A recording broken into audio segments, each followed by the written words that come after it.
Hi, welcome back to Books and Bocadillos. My name is Maria Andrea, and this is part 3 of this long conversation I'm having, talking about what I've read, what I'm reading, what I'm hoping to read. And in this particular video, I hope to highlight Booktube events that I've participated in or I'm currently participating in. And let's get started. So the first event I want to highlight is the Filmtastic February event that happened in the month of February. This was hosted by Annie at Obscure Book Adventures, and I'll link her channel below. I think this was her first year that she hosted this, and this was a fantastic event. Thank you, Annie, for hosting, and I had so much fun. It actually was perfect because it helped me get 2 books read off my TBR that I'd had for a while. The first book was Olivia Hussey's memoir, The Girl on the Balcony. Olivia Hussey is the actor who played Juliet in the 1960s Romeo and Juliet, and this is the Romeo and Juliet that I grew up watching in school. And the year that I was reading Romeo and Juliet for school in high school was the year that the Claire Danes, Leonardo DiCaprio Romeo and Juliet came out, and we got to watch both of those films and like juxtapose the one over the other, one with the other, not necessarily over or under, but just like different ways to tell a story. And that was really fun. But I enjoyed her memoir.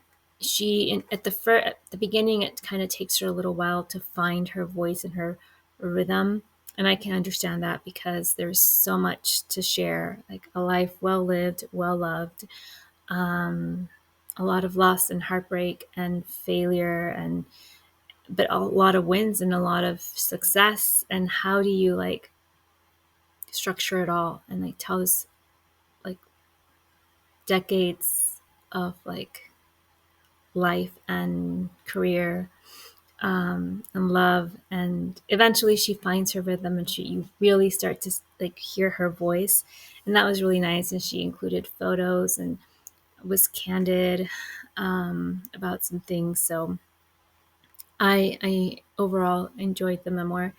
And then I also read Experimental Film by Gemma Files, and I'd also had this book in my Kindle for a while, and I got to read that. I did finish Experimental Film during the month of February, and Gemma Files is the author. She's Canadian. I was really happy to read a Canadian book for this challenge, and I gave Experimental Film. Well, I don't think I've rated it. I haven't decided. I think it's a 4-star book. I think it's a 4-star book, but I think I'm still processing it too. I was also thinking that, so this book talks about silver nitrate, and photography and filmmaking, and I have not read Silver Nitrate by Silvia Moreno Garcia, but it's one of the books that I had hoped to get to. I didn't get to it. I do have it on audio, but I didn't get to listen to it for this reading challenge, this reading event. But when I was reading Experimental Film, I thought, it might be interesting to read them back to back. So I might still try to get to Silver Nitrate in the month of March, but we'll see what I have time for. I'll get to it eventually. And then the month of February, in my previous video, I talked about the Love Where You Live challenge, and I went to a reading event, like a bookish event, where one of my friends owns an independent bookstore, and she hosted a benefit, like a book, like Books and Brews, or like Books and Booze kind of like event. So I think this one was wine, like a wine tasting and like books, and the proceeds, like you would buy a book and then you could like buy books for this benefit, to benefit a children's hospital. So I went and I bought 2 books for this benefit, And one of the books that I bought was for the Filmtastic February reading event, and it's Girl on Film. I started it in February. I'm just the beginning. I haven't finished it. It's a graphic memoir. It's a really beautiful graphic memoir. I am going to finish this. I just need to finish. The back says, one thing Cecil was sure of from the minute she saw Star Wars was that she was going to be some kind of artiste, probably a filmmaker, possibly Steven Spielberg. Then in 1980, the movie Fame came out. Cecil wasn't allowed to see the movie. It was rated R. She was 10, but she did watch the television show and would pretend with her friends if she was going to that school. Of course, they were playing. She was not. She was destined to be an art school kid. And that's all I'll read from the back, but it's her story about how she became a filmmaker. And so it's perfect for Filmtastic February.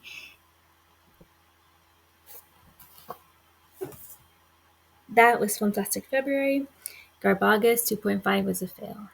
I had two books I wanted to read. Lush Money by Angelina and Lopez. I started it last year for Garbaugust. Intended to finish it that weekend. Didn't get to it. And then the other one was this one, Snotgirl by Brian Lee O'Malley and Leslie Hung. This is volume 3. I've been working my way through this very slowly, and I was hoping to read this for Garbaugust 2.5. The reason why I like this for Garbaugust is because it reminds me of the Garbage Pail Kids. If you know what I'm talking about, just let me know in the comments. But I was not allowed to collect Garbage Pail Kids because my mom thought they were too gruesome. Like, yeah, it was like not allowed. I was not allowed to collect those, but I thought they were funny, and this has like that Garbage Pail Kids vibe. So Lottie is the main character, and she has seasonal allergies, and I just love that because I have seasonal allergies, and that's why it's called Snotgirl, and it's a fun read. I'll get to it eventually. And then for the retro romance reading event, I only read one book, but that's okay because I had a lot going on in February and it's a short month. I read Indigo by Beverly Jenkins, and reading Indigo was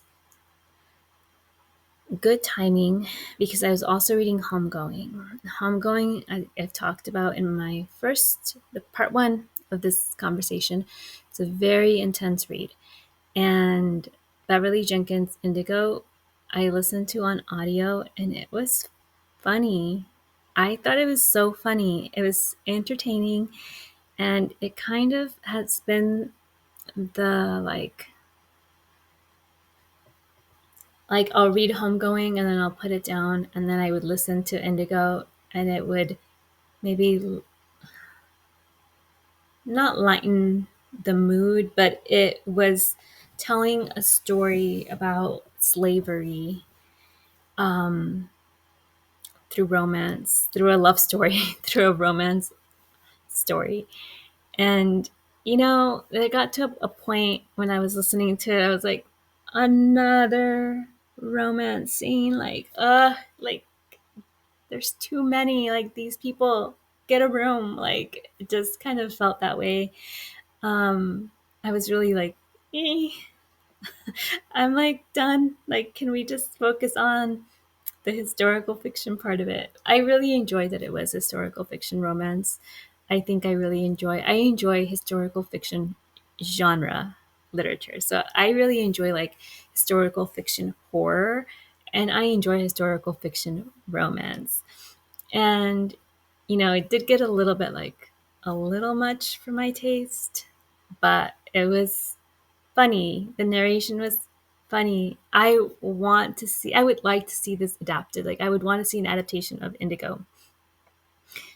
In my head, when I was listening to the audio, so the main like male, it's a heterosexual romance. So the male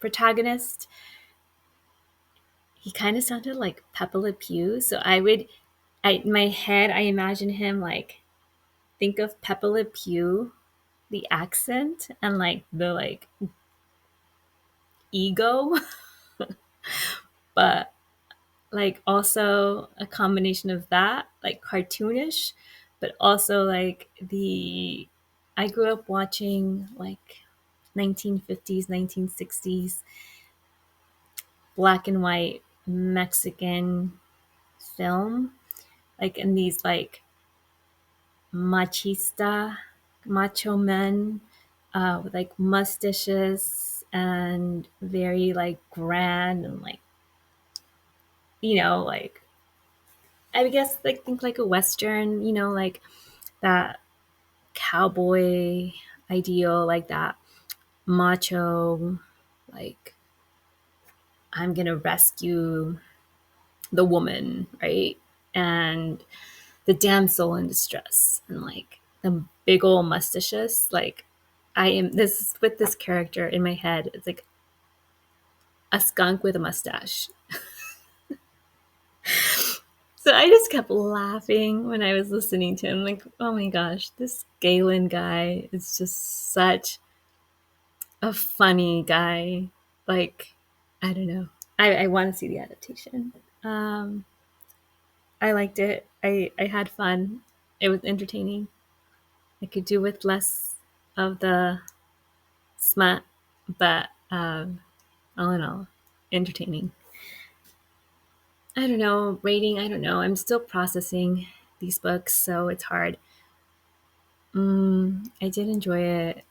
I was initially thinking 3 stars, but then by the end of it,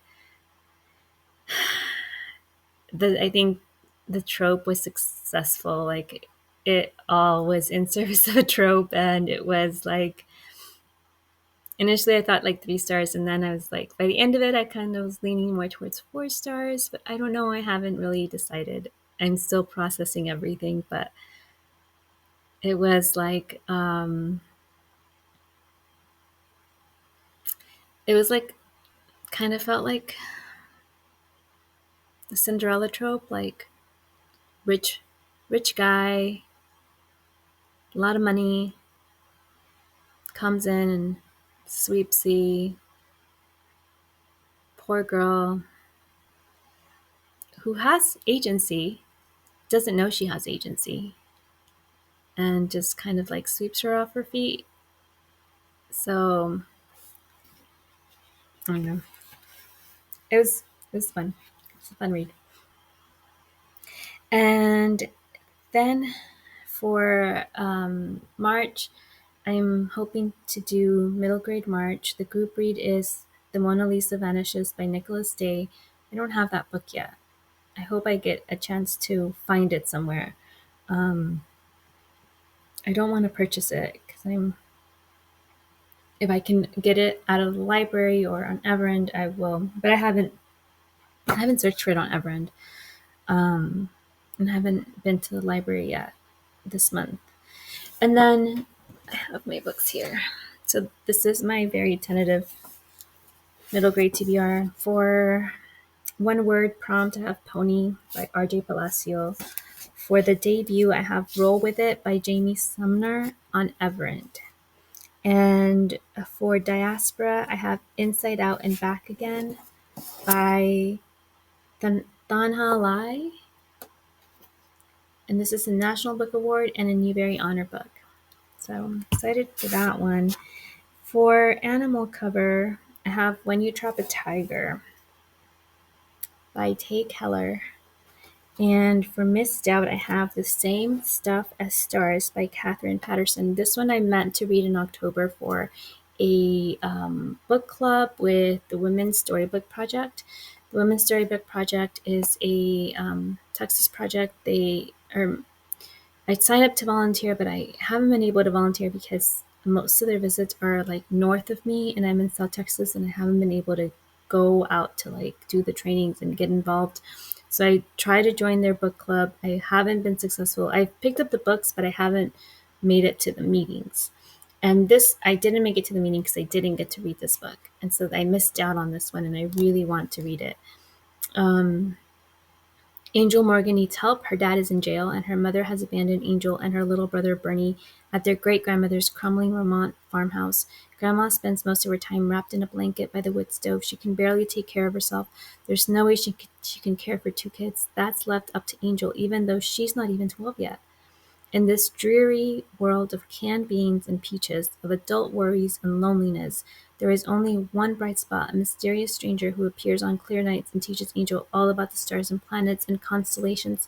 And he shows her that if she can just dig deep enough, she can get through it all, because inside of her is the same stuff as stars.